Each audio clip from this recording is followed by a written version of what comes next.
영어에 catch 22라는 표현이 있습니다. 2차 세계대전 때 미군 공군 조종사로 참전했던 조셉 헬렌이라는 사람이, 이 조셉 헬러가 쓴 반전 소설인데요, 그 소설 제목이 catch 22입니다. 전쟁에 참여하면서도 전쟁에 반대하는 평화주의자로서 이제 그 소설에서 군대에 사용되는 일종의 모순된 규정에 대해서 설명을 하는데요, 예를 들면 이런 거예요. 군대 규정에 보면 군대에서 자신이 미쳤다고 판단되면 그 군대를 떠날 수가 있다. 그런 규정이 있는가 하면 또 다른 규정이 있습니다. 그렇게 미쳤다고 판단할 정도면 정신이 올바르니 군대를 떠날 수 없다. 이해되세요? 이 모순된 이 규정을 보면, 그러면 군대를 떠날 수 있단 말입니까? 떠날 수 없단 말입니까? 이게 서로 모순되어 이러지도 못하고 저러지도 못하는 딜레마를 표현하는 거죠. 그래서 이 catch 22라는 이 표현이 이 소설에서 나와서 앞으로 나갈 수도 없고 뒤로 물러설 수도 없고 이럴 수도 없고 저럴 수도 없다라는 진퇴양난의 상황을 표현할 때 우리가 영어 표현에 catch 22 situation, catch 22 상황이다. 그래서 진퇴양난 그러면 it's a catch 22 situation 이렇게 표현하는 거예요. 이 앞으로도 갈 수도 없고 뒤로 물러설 수 없는, 이러지도 못하고 저러지도 못하는 이 진퇴양난의 이 상황이 오늘 본문에 이스라엘 백성들이 처한 정확한 상황인 것을 우리가 본문을 통해서 보게 됩니다. 이스라엘 백성이 430년에 애굽의 노예 생활을 청산하고 이제 드디어 하나님의 은혜로 출애굽의 역사를 시작하지 않습니까? 그 국고성이라는 라암셋을 떠나서 숫곳이라는 처음 그 이스라엘 백성이 진친 곳, 노예가 아닌 자유인으로 처음 도달했던 이 숫곳에서 두 갈래 길을 만나지 않습니까? 가나안 땅으로 가는 지름길 하나가 있는데 그건 바로 블레셋 땅의 길로 가는 비아 마리스라는 지중해 해변길이 있고요, 이 길로 가면 뭐 빠르면 일주일, 길으면 2, 3주면 가나안 땅에 들어갈 수 있는 것이죠. 그런가 하면 또 다른 길이 있는데 그 지름길이 아닌 홍해 광야길을 멀리 돌아서 우회하는, 광야길이 뭐 거칠고 말지 않겠습니까? 그 광야길 우회하는 또 다른 길을 만나게 되죠. 가나안 땅에 들어갈 때 훨씬 먼 길 아니겠습니까? 그런데 하나님은 그 두 길 중에 그 지름길을 택하지 아니하시고 홍해 광야의 먼 길을 택하여 이스라엘 백성들이 가나안 땅에 가도록 우회를 시키시는 걸 보게 되죠. 여러분 기억나세요? 우리가 살면서 때는 우리가 원하는, 세상이 우리에게 제공하는 그 지름길이 반드시 좋은 길만 아니라는 거죠. 하나님이 인도하신 그 길, 때로는 느려 보여도 그 길이 내 인생의 최선의 길이다 라고 믿고 고백하는 게 우리의 믿음인 줄로 믿습니다. 이게 우리가 지난주에 고백했던 말씀 아닙니까? 자, 이렇게 하나님께서 홍해 광야길로 인도하시고 그 홍해 광야길을 따라서 광야에 들어섰을 때 처음으로 만나는 곳이 비아하롯이라는 오늘 출애굽기 14장 9절에 나오는 그 지역에 우리가 이르게 되뇨. 비아히롯 곁 해변 그들이 장막 진대에 미치니라. 이 해변이라는 것은 홍해 바다 해변가에 있는 비아히롯이라는 곳에 이스라엘 백성들이 이제 광야길을 들어서 거기에 진친 걸 우리가 보게 되죠. 자, 그런가 하면은 한편으로 바로의 궁에서는 어떤 일이 일어나고 있습니까? 바로의 궁에서 보니까 바로 왕과 그의 신하들이 이스라엘 백성들을 출애굽하여 보낸 것에 대해서 막 후회하고 있는 것을 우리가 보게 됩니다. 출애굽기 14장 5절에 보시면 그 백성이 도망한 사실이 애굽 왕에게 알려지매 바로와 그의 신하들이 그 백성에 대하여 마음이 변하여 이르되 우리가 어찌 이같이 하여 이스라엘을 우리를 섬김해서 놓아 보내었는가 하고 그래요. 뭐 백성이 도망한 건 아니죠. 바로가 그 막 10가지 재앙을 마지막 장자 재앙까지 맞고 나서 빨리 가라 내보낸 거죠. 그렇게 내보내고 나서 잠깐 지나다 보니까 지금 바로와 그 신하들이 우리가 무슨 일을 했지? 우리가 뭔가에 씌우고 홀린 거 아니야? 어떻게 해서 우리의 그 노예로 그렇게 부려먹고 사용했던 이스라엘 백성들을 우리가 내보낼 수 있단 말인가? 미쳤어 하고 지금 후회하고 있는 거예요. 이걸 보면 참 사람의 마음은 이렇게 변덕이 심해요. 빨리 가라고 할 때는 언제고 지금 괜히 보냈어라고 지금 막 후회하고 있는 모습 보면 저나 여러분이나 우리 각자의 마음, 우리도 참 믿을 게 못 된다는 생각을 해요. 이렇게 후회하는 것으로만 그치지 않고 바로가 어떻게까지 나갑니까? 우리가 정신이 뭐 어떻게 된 거 아니야? 어떻게 이스라엘 백성을 내보냈지? 당장 다시 데려와서 노예로 사용해야지 하고 우리 출애굽기 14장 6절 7절에 보니까 바로가 애굽의 특별 전차 사단 병거 600대와 애굽의 모든 기병대를 동원하여 숫곳을 막 출발한 이스라엘 백성들을 막 추격하기 시작하는 거예요. 비아히로스로 막 오는 거겠죠? 자, 이렇게 비아히로스로 막 이스라엘 백성들을 잡으려고 바로 군대가 오면 이스라엘 백성들이 할 수 있는 선택이 뭐예요? 빨리 앞으로 주랭랑을 쳐야 될 거 아니에요? 도망해야 될 거 아닙니까? 그런데 문제가 생긴 거예요. 뒤로는 못 가잖아요. 뭐 괜히 일부러 붙잡힐 건 없잖아요. 앞으로 도망가야 되는데 문제는 도망가려고 하는 그 앞에 홍해 바다가 떡 하고 가로막고 서 있는 거예요.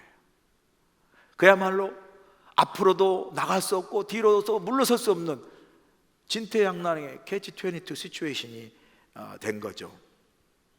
이런 진퇴양난 홍해기회 앞에서 이스라엘 백성이 어떻게 반응하는가, 그 모습을 통해서 우리도 삶의 얘기 속에서 어떻게 반응해야 될까 하는 그 믿음의 교훈을 여러분과 함께 나누기를 원하는데요. 첫 번째 교훈은 뭐냐면 원망하지 말라는 교훈이에요.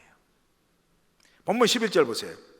그들이 또 모세에게 이르되 애굽에서 매장지가 없어서 당신이 우리를 이끌어내어 이 광야에서 죽게 하느냐? 어찌하여 당신이 우리를 애굽에서 이끌어내어 우리에게 이같이 하느냐? 그래요. 뒤에서는 막 바로의 군대가 추격해오고 앞에는 홍해가 딱 가로막고 있었을 때 이스라엘 백성들이 보인 반응은 뭐죠? 막 모세를 향해서 불평과 원망을 쏟아내요. 어떻게 쏟아냅니까? 보니까 어찌하여 당신은 애굽에 우리 죽을 묘자리가 없어서 매장지가 없어서 이렇게 광야에 이끌어내서 우리를 죽게 하느냐?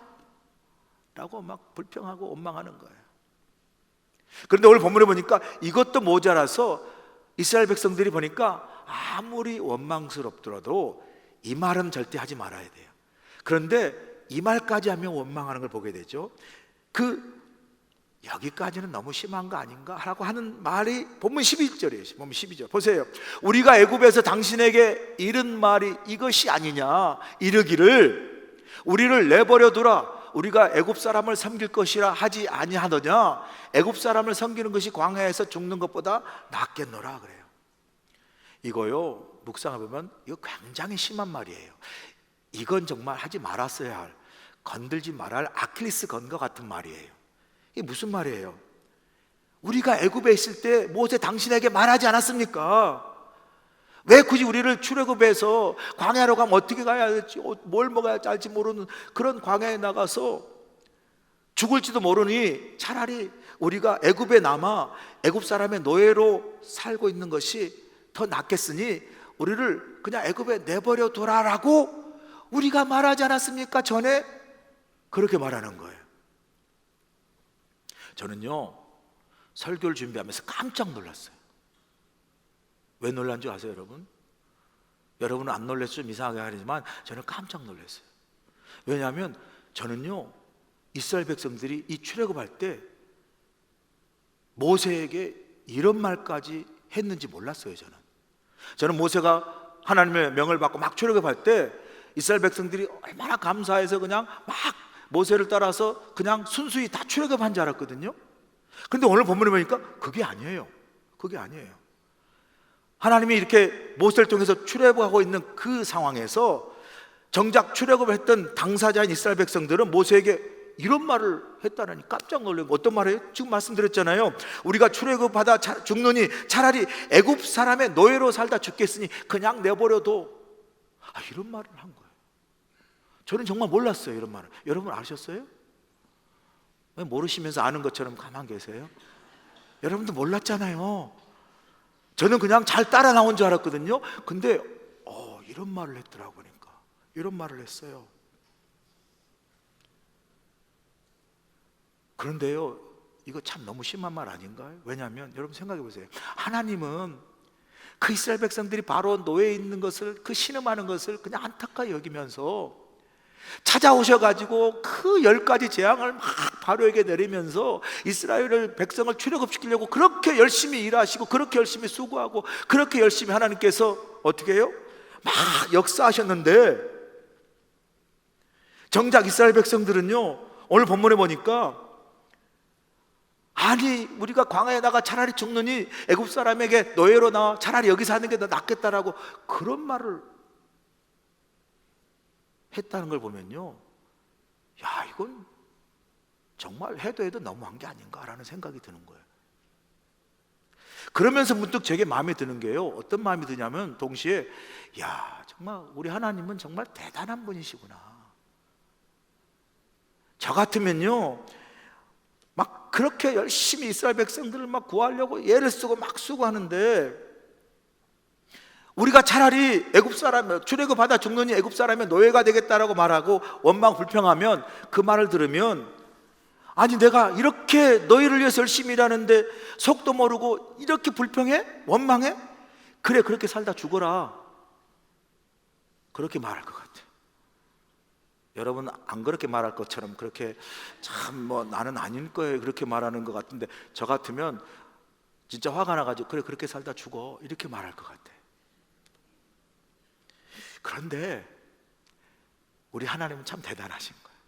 그런 원망을 하나님께서 모르셨겠어요? 그런 불평을 모르셨겠어요? 그런데 그런 불평을 듣고 원망을 들음에도 불구하고 여전히 그 이스라엘 백성을 출애굽시키기 위해서 10가지 재앙을 막 내리시면서, 그리고 그 순간에 막 재앙을 이스라엘 백성 피하게 하시면서 그렇게 바로의 손에서부터 이스라엘 백성을 기필코 출애굽시키는 하나님의 모습을 보면서, 야, 이스라엘 백성을 향한 하나님의 그 구원의 열심, 하나님의 그 출애굽하고자 하는 그 수고, 그 참 애씀, 그걸 보면서 야, 참 이스라엘 백성을 향한 하나님의 사랑이, 그 은혜가 얼마나 큰지 그냥 느껴지더라고요. 저는 느껴져요. 그런데 이런 하나님의 참 특심한 열심, 어떻게든 이스라엘 백성을 출애굽하여 구원하려는 그 하나님의 그 수고, 그 애씀이 이스라엘 백성만을 위한 것이겠습니까? 사실 저와 여러분을 이 자리에 하나님의 자녀로 은혜 자리에 구원하시기 위해서 하나님이 동일하게요 그렇게 열심히 일하셨고 그렇게 수고하셨고 그렇게 애쓰셨음을 저와 여러분이 깨달을 수 있어야 돼요. 깨달을 수 있어야 돼요. 우리가 누굽니까, 여러분? 여러분이 그냥 교회 갑시다, 뭐 예수 믿읍시다 그러면 네, 그러고 쉽게 오실 분처럼 보여도, 여러분 참 우리를 잘 아는 대로 하나님이 참 우리를 부르셨을 때 그 이전에는 어진간히 뻗댕기고 고집세고 참 삔질삔질하고 어떻게든 하나님의 그 손길을 피해서 내가 원하는 대로 살고 싶은 대로 그렇게 애써서 피하려고 애썼던 우리를 저거 그냥 하고 내버려 두지 아니하시고 굳이 찾아오셔가지고 이런저런 모양으로 깨닫게 하시고 이런저런 모양으로 결국 이 자리에 있게, 구원의 자리에 있게 하신 하나님의 그 수고와 열심이 저와 여러분에게 은혜 가운데 임하신 줄로 믿습니다. 그 은혜가 임했다니까 우리에게. 참 우리를 포기하지 않고 길이 참으시고 끝까지 우리를 애써서 그 수고하신 열심으로 우리를 이 자리에, 구원의 자리에 하나님 자녀가 되게 하셨음을 이스라엘 백성의 이스라엘 백성 하나님의 그 열심을 보면서 막 느껴지니까, 와, 정말 하나님의 은혜가 너무나 크고 감사하다는 마음이 고백되어지더라고요. 그런데 보니까 하나님의 은혜가 이렇게 큰데도 그 은혜를 깨닫지 못하니까 이스라엘 백성은 뒤로는 바로의 군대가 추격해오고 앞으로 홍해 위기 앞에서 어떻게 반응하냐면요, 불평하고 원망을 해요. 물론 여러분, 물론 지금의 상황이 위기의 상황이 아니라는 게 아니에요. 위기입니다. 어려운 아주 그 진퇴양난의 상황이죠. 어찌 보면 불평하고 원망할 수 있는 상황이에요. 그런데 여러분, 그런데 우리가 여기서 깨달아야 할 것은 하나님이 애굽에 있을 때 이스라엘 백성들 어떻게 행하셨어요?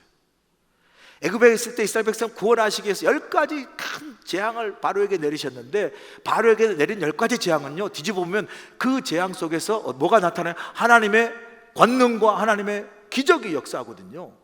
그 재앙을 통해서. 그리고 그 재앙을 통해서 이스라엘이 바로에게 재앙을 내릴 때 하나님은 특별한 은혜로 이스라엘 백성을 구별하여 그 재앙을 면하게 하시고 그 재앙에서 생명을 어떻게 살 수 있도록 은혜를 베푸셨잖아요. 만약에 이스라엘 백성이 그것을 기억했다면, 물론 이 홍해 위기가 위기입니다. 진퇴양난이지만, 그러나 그 전에 애굽에서 이스라엘 백성들에게 베푸신 하나님의 그 권능, 하나님의 은혜, 이걸 기억했다면 그 위기 앞에서도 적어도 하나님 있는 믿음으로 위기 속에서도 하나님이 주신 평안과 평강을 누리는 믿음의 능력은 가져야 되지 않겠습니까? 이때 믿음의 능력이 필요한 거죠. 근데 하나님의 우리에게 주신 믿음의 능력은요, 아무런 근거 없이 그냥 가져라가 아니라 이미 그 믿음을 가질 수 있도록 먼저 우리에게 수많은 은혜를 베푸셨어요. 아멘이시죠? 그 은혜 속에서 믿음을 경험하고 하나님 경험하고 만나게 함으로 우리에게 믿음을 선물로 주셨잖아요. 정말 필요할 때, 위기 앞에 그 믿음이 우리 가운데 역사하고 작동하는 게 능력이죠. 그런데 이스라엘 백성도 보니까 그 베푸신 그 경험한 하나님의 권능과 은혜를 잊어버리니까 결국은 입에서 뭐가 나오죠? 불평과 원망만 나오는 거예요. 그래서 가만 보면요, 불평과 원망의 핵심은 불평과 원망이 나오는 그 문제와 상황이 아니라 불평과 원망 속에서 하나님의 은혜를 잊을 때 감사가 사라지면서 우리 입술에서 불평과 원망이 나오는 거예요. 여러분, 신기하죠? 하나님의 은혜가 있으면요, 입에서 저절로 감사가 나와요. 아멘이신가요? 여러분이 불평할 때 가만 보세요. 그 불평 속에 감사가 없어요. 여러분 잘 아는 대로 보지 못하고 듣지 못하고 말하지 못했던 삼중고의 고통을 겪고 살았던, 그러나 감동적인 삶을 살았던 헬렌 켈러 여사를 잘 알잖아요. 헬렌 켈러 여사가 가만 보니까 사람들이 자기보다 훨씬 더 좋은 조건을 가지면서도 감사하지 못하고 불평하는 거 보면서 이런 말을 했어요. 어떤 말을 했냐면요, 나는 이 땅에 살고 있는 모든 사람들에게 이렇게 했으면 좋겠습니다. 하루는 저들에게 나처럼 아무것도 볼 수 없는 눈먼 채로 살게 하고, 또 하루는 아무것도 듣지 못하는 청각 장애자로 살게 하고, 또 다른 하루는 아무것도 말하지 못하고 벙어리로 살게 한다면, 그러면 저들은 감사하지 않을 수 있지 않겠습니까? 이 말이죠. 이 말이 어려우세요? 제가 해놓고도 좀 어려운 것 같아요. 그런다면 어떻게 감사하지 않을 수 있습니까? 이런 말이에요. 제가 말을 너무 어렵게 표현한 것 같아요. 그러면서 하는 말이, 우리 삶의 모든 것에서 하나님의 은혜기에 감사하지 않을 것이 하나도 없습니다. 아멘이시죠? 그러고 보면요, 우리 삶의 진짜 위기는 우리가 처한 위기나 어려운 문제가 아니에요. 우리 삶의 진짜 위기는 뭐냐요? 우리가 하나님의 은혜를 잊어버리는 거예요. 이게 진짜 위기입니다. 왜 하나님의 은혜를 잊어버리는 게 위기냐면요, 이것 때문이에요.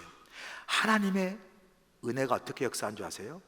하나님의 은혜는 우리 삶의 모든 위기와 문제와 고난을 하나님의 은혜의 역사 속에서는 어떻게 바뀌냐면요, 그것들이 하나님의 권능과 하나님의 섭리와 하나님의 선한 뜻을 깨닫고 경험하는 축복의 통로가 되는 거예요.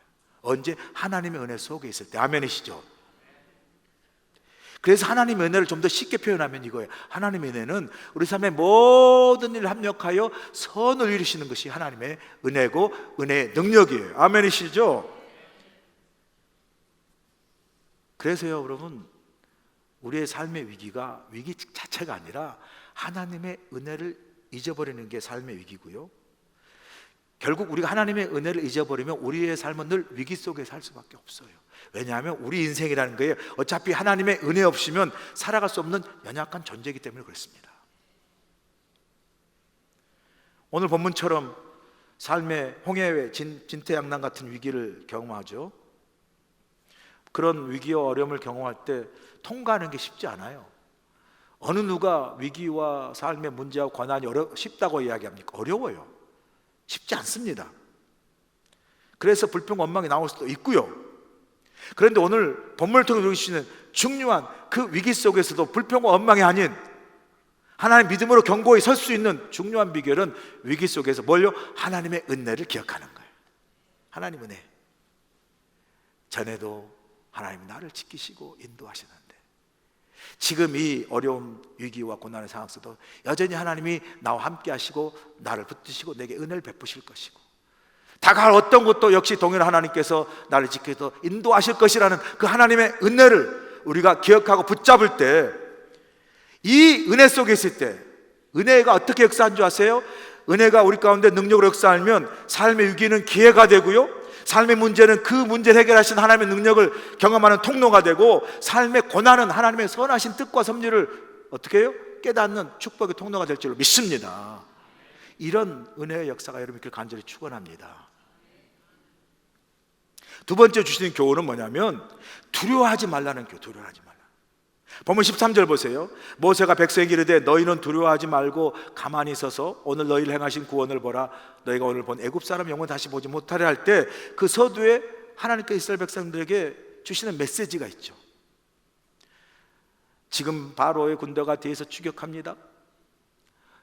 도망가려고 할 때 홍해의 위기가 다 홍해가 막 가로막혀서 진퇴양난의 위기예요. 그럴 때 이스라엘 백성들이 가졌던 그 심리적 그 감정의 반응이 뭐겠어요? 두려움이겠죠. 공포겠죠. 하나님이 그걸 아시고 그 두려워 떨고 있는 이스라엘 백성을 향하여 너희는 두려워하지 말라라고 말씀하세요. 두려워하지 말라라고. 뭐 두려움이라는 게 여러분 우리 인간의 정상적인 감정입니다. 두려운 일 만나면 두렵게 반응하는 게 당연한 감정이죠. 그런데 문제는 두려움에 사로잡히는 게 문제예요. 여러분 두려움에 사로잡히잖아요. 그러면 이성적 사고나 판단이 마비돼요. 이걸 우리가 영어로 말하면 패닉 어택이라는, 여러분 공황장애 아시죠? 공황장애라는 게 누구든지 두려움을 갖고 있죠. 무서운 일 있으면 두렵잖아요. 근데 공황장애는 뭐냐면 그 두려움이 완전히 나를 사로잡는 거예요. 그래서 나를 완전히 프리즈 시켜요. 마비시켜 가지고요, 조그만 것도 금방 막 죽을 것 같은 거예요. 그러니까 숨도 못 쉬고 막 금방 쓰러지고 금방 죽을 것 같아 가지고 정상적인 삶을 살 수가 없는 거예요. 이게 이 패닉, 두려움에 확 잡히는 거거든요. 공황이 오는 공황. 이게 두려움에 사로잡히는 그런 상황을 표현하는 거거든요. 지금 이스라엘 백성들을 가만 보면 이 진퇴양난의 위기 속에서 패닉 어택과 같은 그런 상황을 보여줘요. 뒤로도 물러갈 수도 없고 앞으로 갈 수 없으니까 우리 죽었다고 그냥 완전히 원망과 불평이라는 속에 그냥 이제 끝났다라는 공황장애 같은 반응을 우리가 상상해서 충분히 추론해 볼 수 있는 거죠. 그런데 잠깐 또 멈춰보면, 여러분 잠깐 멈춰보면 아무리 그래도 제가 앞서 말씀드렸잖아요. 이스라엘 백성들이 애굽에 있을 때 그렇게 무서운 재앙이 막 바로에게 임하고 애굽 땅에 임할 때 그 재앙 속에 하나님의 권능과 능력이, 기적이 숨겨져 있었고, 그 재앙이 있는 가운데도 꼭 하나님은 이스라엘 백성들은 그 재앙을 피하게 하시고 그들의 생명을 어떻게 해요? 살려주셨잖아요. 마지막 10가지 장자의 재앙 중에도 예수의 그 어린 양의 피를 바른 그 문설주에 이스라엘 백성의 집은 다 패스오버 넘어가셔서 생명을 살려주셨잖아요. 그 하나님의 놀라운 권능과 기적과 은혜를, 생명을 살려주신 은혜를 경험한 거 아니에요?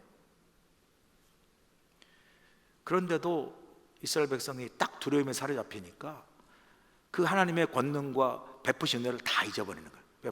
프리즈 되니까.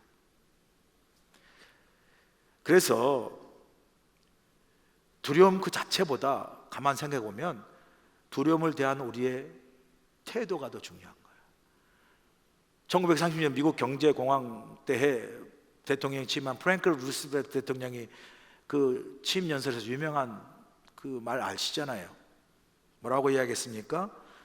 그 경제공황으로 두려워 떨고 있는 그 미국인을 향해서, 국민을 향해서 오직 우리가 두려워할 한 가지는 두려움 그 자체다. 그래서 성경은요, 두려워하지 말라는 것은 두려움에 사로잡히지 말라는 거예요. 두려움에 사로잡히는 순간 두려움이 우리 모든 삶의, 이성의, 영혼의 주인이 돼버려요. 그 루마니아 루터 교회에 리차드 렘브란트라는 목사님이 계세요. 이 렘브란트 목사님은 루마니아가 1948년에 이제 공산화가 되잖아요. 그러니까 공산화가 되면 제일 먼저 이 종교나 기독교를 다 그러니까 쓸어야 되잖아요. 뿌리를 뽑아야 공산주의 사상이 들어갈 테니까 그 막 그리스도인들, 크리스찬들, 뭐 종교 지도자들 막 다 감옥에 막 잡아들였어요. 그리고 숙청하고 고문하고 그렇게 막 행해질 때 이 리차드 렘브란트 목사님도 이제 감옥에 붙잡혀 온 거예요. 루마니아 공산당들이 이 기독교인들이나 종교 지도자들을 이제 정신을 완전히 갈기 위해서 고문을 해요. 근데 고문을 그냥 뭐 멀리 가서 하는 게 아니라 바로 옆방에 고문실을 만들어서 막 고문하는 거예요. 그러면 그 고통에 못 이겨서 막 사람들이 와 소리 지를 거 아니에요. 살려주세요 하면 옆방에서 붙잡혀 와가지고 언제 나도 붙잡혀 저렇게 고문을 당할까라고 대기하고 있는 사람들이 얼마나 떨겠어요. 내 차례가 언제 돌아오나, 돌아오면 나도 저렇게 고통스럽게 고문당하겠구나라는 그런 막 두려움에 사로잡히지 않겠어요? 뭐 렘브란트 목사님도 예외가 아니겠죠. 사람인지라 막 두려워 떨고 있는 가운데 그가 들고 들어갔던 성경책을 이제 펴기 시작해요. 두려우니까 하나님 말씀 붙잡기 시작해요. 그리고 말씀 펴서 읽는데 다른 말씀이 들어오지 않고 이 두려움에서 나를 막 말씀으로 세우기 위해서 말씀 읽는 가운데 성경 안에 두려워하지 말라라는 말씀이 나오면 막 동그라미 치면서 막 하나님께 기도하면서 두려워하지 말라. 그렇게 성경 창세기부터 쫙 요한계시록 다 읽으면 두려워하지 말라고 동그라미 치고 보니까 나중에 딱 세어보니까 그 두려워하지 말라는 그 동그라미에 쳤던 숫자가 365번이나 나온다. 그렇구나. 두려워하지 말라는 365번 나오는 것에 큰 은혜를 받는 게 뭐겠어요? 렘브란트 목사님이 매 순간 매일매일 두려워할 텐데 그 두려운 상황 속에서 하나님 역시 동일하게 매일매일 주시는 메시지가 뭐예요? 너희는 두려워하지 말라라는 거예요. 매일매일 우리가 겪는 모든 삶의 위기 속에서 하나님이 두려워하지 말라, 그 속에는 내가 너와 함께 하시겠다는 그 약속의 메시지를 주는 거 아니겠어요? 여러분 살면서 좀 두려운 일도 많고 또 순간순간 매일매일 겪는 위기가 있다 할지라도 기억하세요. 성경에 두려워하지 말라는 말씀이 365번이나. 목사님 못 믿겠어요? 집에 가서 세어보세요. 제가 틀릴 수도 있으니까. 워싱턴에 가시면 링컨 대통령 박물관이 있거든요. 거기 가면 링컨 대통령이 이렇게 평생 썼던 성경책이 보관되어 있어요. 그 성경책을 자세히 보면 얼마나 링컨 대통령이 많이 찾고 펴고 읽었는지 그 부분만 아주 손에 때가 달아서 이렇게 헤어진 부분이 있어요. 궁금하잖아요. 도대체 어떤 말씀인데 그렇게 평생 그 부분만 집중해서 많은 성경 구절 가운데 보았을까? 라고 펴보았더니 그 늘 아마 펴서 읽었던 그 성경 구절이 다름 아닌 시편 34편 4절의 말씀이에요. 보니까 내가 여호와께 간구하며 내게 응답하시고 내 모든 두려움에서 나를 건지셨도다. 할렐루야. 남북 전쟁이 얼마나 힘들었겠어요. 같은 대통령 때도 왜 그때 대통령 돼가지고 그 남북 전쟁 때 그 어려운 문제를 해결해 나갈 때 얼마나 힘들고 두려웠겠어요. 저도 그걸 보면서도 나도 아니 좋은 때 목회하지 어려울 때 목회해가지고 그냥 교단의 동성애 문제로 시끄러울 때 목회해가지고 나하고 상관이 없는데 목사가 어쩌고 교회가 어쩌고 이런 말을 내가 왜 들어야 되나. 하나님 왜 저는 좋은 때는 안 하시고 어려운 때 목회하게 하십니까? 막 이런 생각이 들더라고요. 내가 말씀드렸잖아요. 괜히 원로 목사님 전화해가지고 목사님은 좋으시겠어요? 좋은 때 목회하셔가지고. 그러니까 갑자기 이야기하니까 놀래가지고 미안해. 뭐 미안할 게 뭐 있어. 저한테 미안하다고 그랬잖아요. 그 어려운 남북전쟁 때 그 힘들 때 링컨 대통령 얼마나 마음에 두려움이 있었으면 시편 34편 4절을 펴서 여호와께 내가 기도하더니 하나님 내 기도 응답하시고 나를 도우시고서 나를 모든 두려움에서 건지셨도다 고백했어요. 아멘. 아무런 대책 없이 그냥 두려워하지 않는 것은 그 만용이고 허세고요. 두려운 상황 속에서도 하나님의 능력을 믿기 때문에 두려워하지 않는 건 신앙이고 믿음의 능력이에요. 하나님 우리에게 주신 마음이 이런 마음이라고 사도 바울은 말합니다. 디모데후서 7장 보세요. 하나님이 우리에게 주신 마음은 두려워하는 마음이 아니요 오직 하나님의 능력과 하나님 우리를 얼마나 사랑하신 그 사랑과 두려움 속에도 우리 마음을 지키는 절제하는 마음이니. 아멘이시죠? 이를 우리에게 많이 주셨다는 거예요. 두려워하지 말라. 여러분 혹시 걱정되고 염려하고 불안하고 두려운 게 있습니까? 이때 너희는 두려워하지 말라 매일 우리에게 말씀하시는 하나님의 음성을 들으시고 오늘도 믿음으로 그 두려움을 능히 내어 쫓고 하나님 안에서 평강을 누리시는 여러분들을 간절히 축원합니다. 마지막 주시는 교훈은 가만히 서서 하나님의 행하시는 역사를 보라는 거예요. 보면 13절 후반절 다시 한번 보실까요?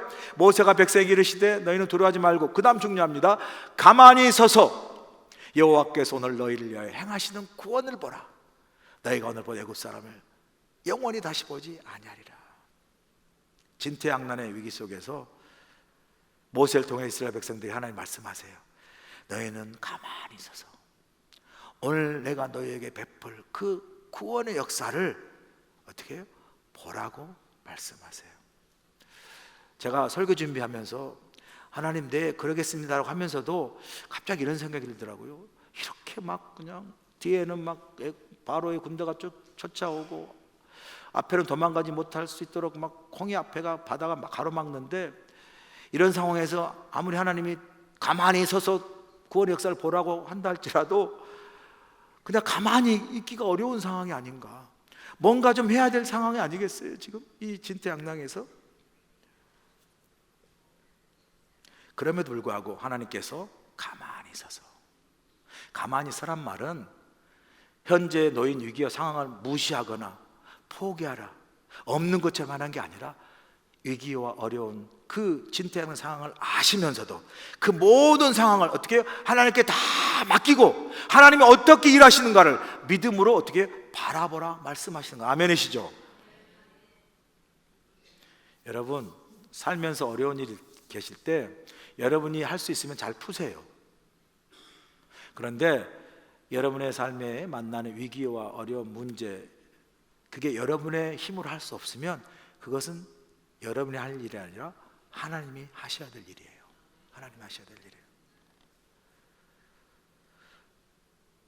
그 하나님이 하셔야 될 일, 하나님 알아서 하세요, 전 놀겠습니다가 아니라 하나님이 하실 일이기 때문에 어떻게 해요?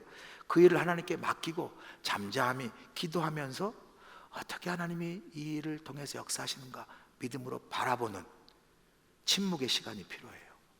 침묵의 시간. 여러분 기억하세요? 가나안 땅에 들어가기 위해서는 반드시 지나갈 첫 관문의 성이 여리고성이에요. 너무나 난공불락의 여리고성이었잖아요. 그런데 그 여리고성을 점령해야 가나안 땅에 들어가는데 하나님은 이스라엘 백성에 창칼을 들고 나가 싸우라 말씀하지 아니하시고 어떻게 명령하니까 너희는 아무 말도 하지 말고 조용히 성을 돌라 말씀하세요. 이 말에 할 말이 참 많을 것 같아요. 그죠? 그게 말이 됩니까? 라고 할 말이 많을 것 같은데 왜 하나님은 그 반드시 지나가야 할 그 여리고성을 함락하고 정복할 때에 아무 말도 하지 말고 가만히 침묵하며 돌라 하셨을까? 여러분, 하나님의 능력이라는 게 우리의 요란한 말이나 소리나 우리 요란한 어떤 그 행동이 있지 아니하고요, 우리가 침묵하며 하나님이 어떻게 역사하실까 바라볼 때 그 침묵 속에서 하나님이 온전케 역사하신 하나님의 능력을 우리로 보게 하시는 크신 뜻이 있어요. 우리가 대부분요 너무 앞서가요. 너무 어떨 때는 설쳐요. 너무 그냥 내 방식대로 해요. 그래서 정작 하나님이 하시는 그 일을 우리가 놓치거나 하나님 역사하실 그 기회를 뺏거나 역사하셔도 하나님을 알지 못할 때가 많아요. 그래서 때때로 하나님 우리에게 야, 좀 가만히 있어. 내가 어떻게 하는지 좀 봐. 저도 가끔 우리 딸들한테 야, 좀 가만히 있어 봐. 아빠가 어떻게 하는지. 그럴 때가 있잖아요. 여러분, 그 우리 매직 아일랜드에 가시면 수영하신 분들 계시잖아요. 바다 수영을 많이 하는데 거기 가면 이제 구조대원 할 수 있는 그 타워가 있잖아요. 그러다가 이제 뭐 보다가 바다에 막 빠져가지고 help me 살려주세요 하는 사람 있을 거 아니에요. 그럼 막 달려가잖아요. 그래서 구해주는데 그 구조대원들이 구조하기 제일 힘든 사람이 누군지 아세요? 살려달라고 해서 막 달려가는데 막 그 안에서 자기가 살겠다고 막 발버둥 치고 막 힘쓰는 사람이 제일 힘들대요. 그래서 구조대에 가가지고 뭐라고 얘기한지 아세요? 참 가만 계세요. 힘 빼세요. 말 안 되면 탁 때려가지고 정신 차려 이렇게 하잖아요. 힘을 빼지 않고 맡기지 않으면요 구조할 수가 없는 거예요. 여러분, 우리가 어떤 삶의 위기나 문제, 어려움 상황이 있을 때 그리고 그런 상황이 풀리지 않을 때는요 안 풀린다고 붙잡을 때가 아니라 그때는 여러분의 몸에 힘을 빼고 하나님께 모든 걸 맡겨야 할 상황이에요. 아멘이시죠? 하나님께 맡겨야 할 상황이에요. 왜 하나님께 맡겨야 됩니까? 14절에 말씀하지 않습니까? 14절 보세요. 여호와께서 너희를 위하여 싸우시리니 너희는 가만히 있을지어다. 할렐루야. 하나님께서 일하신다고 하시잖아요. 하나님께서 역사하신다고 하시잖아요.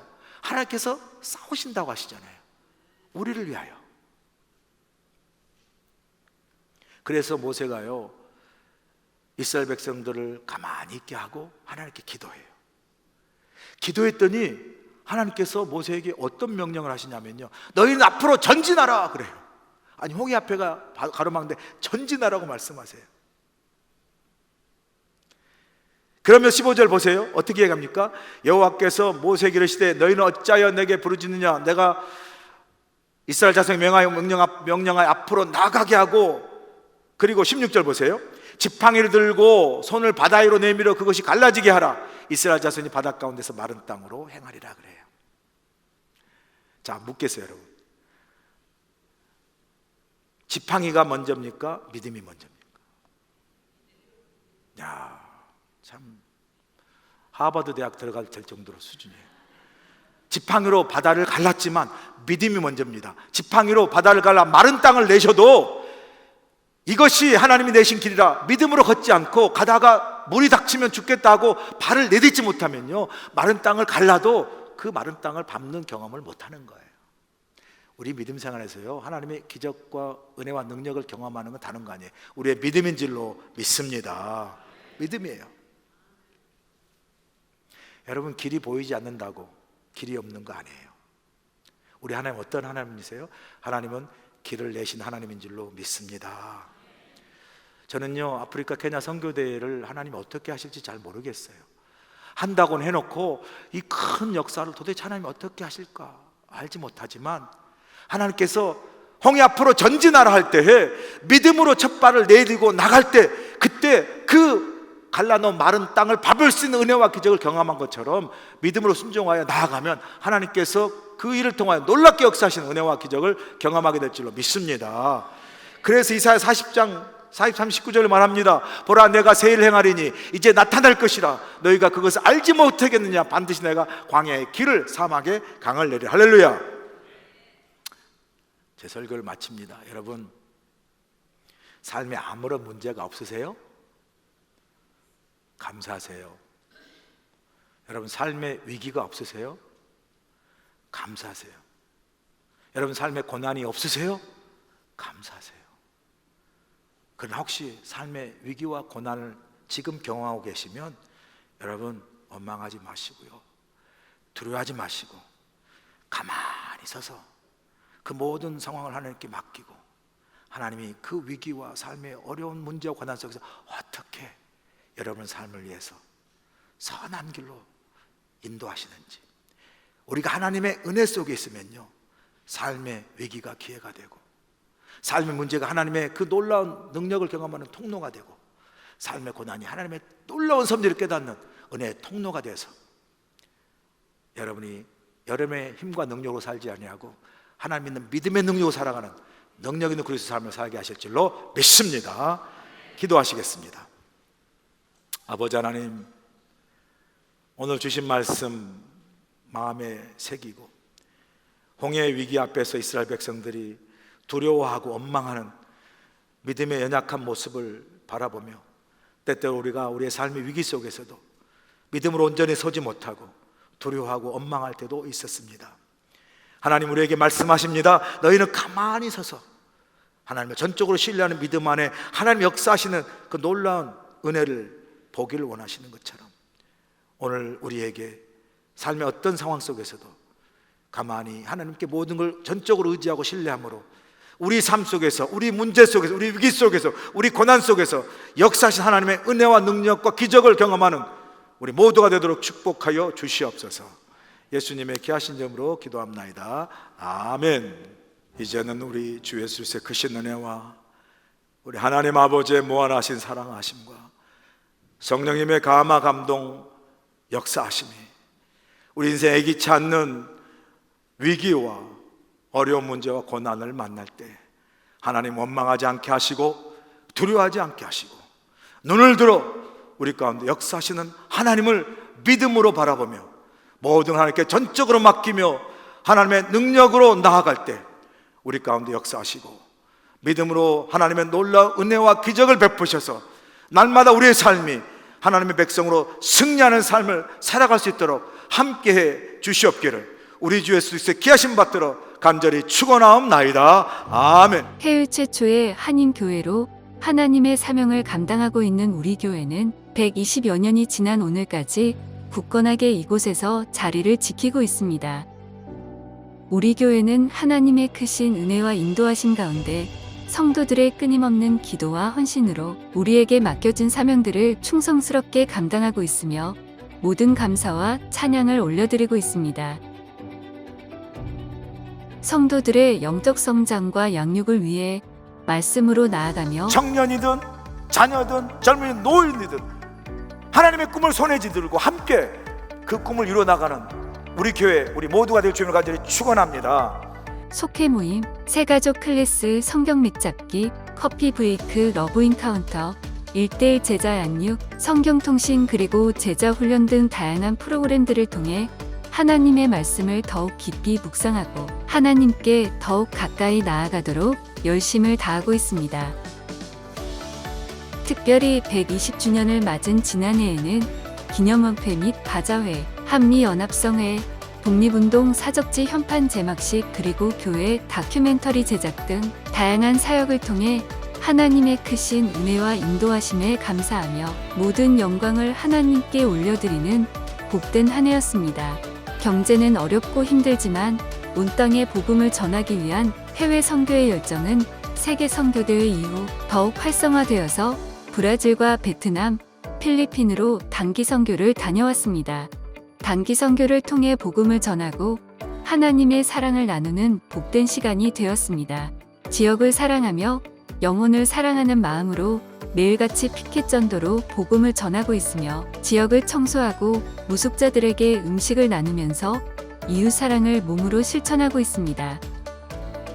믿지 않는 어린아이와 부모들을 위한 페페아이나와 어하나, 그리고 주일학교와 중고등부, 한어대학 청년부가 함께 예배하는 차세대 프로그램이 활발하게 운영되고 있으며 대학생 신입생과 재학생들을 위해 풍성한 장학금이 많은 학생들에게 전달됨으로써 지역사회의 나눔의 삶을 계속해서 실천하고 있습니다. 은혜로운 예배를 위해 온 성도들이 한마음, 한뜻으로 예배를 드리고 있으며 특별히 1부, 2부, 3부 찬양대와 3부 열린 예배를 위해 찬양팀이 온 마음과 정성을 다해 하나님을 찬양하고 있습니다. 다가올 10년으로 미래의 100년을 준비한다는 캐치프레이즈로 부흥 2030 비전을 선포하고 미래를 준비하는 마음으로 온 성도가 복음으로 변화되어 하와이와 열방에 복음을 전하기 위해 선교적 교회로서의 사명을 다할 것입니다.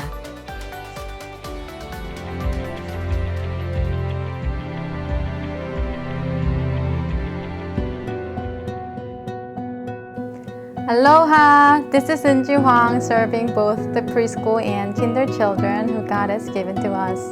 We raise our children with the love of God along with wonderful teachers. We're sharing the gospel in various ways so that our children can easily learn the words of God. We are gladly serving our children so that they can experience joy, happiness, and God's love through our ministry. I hope to see you soon. Mahalo!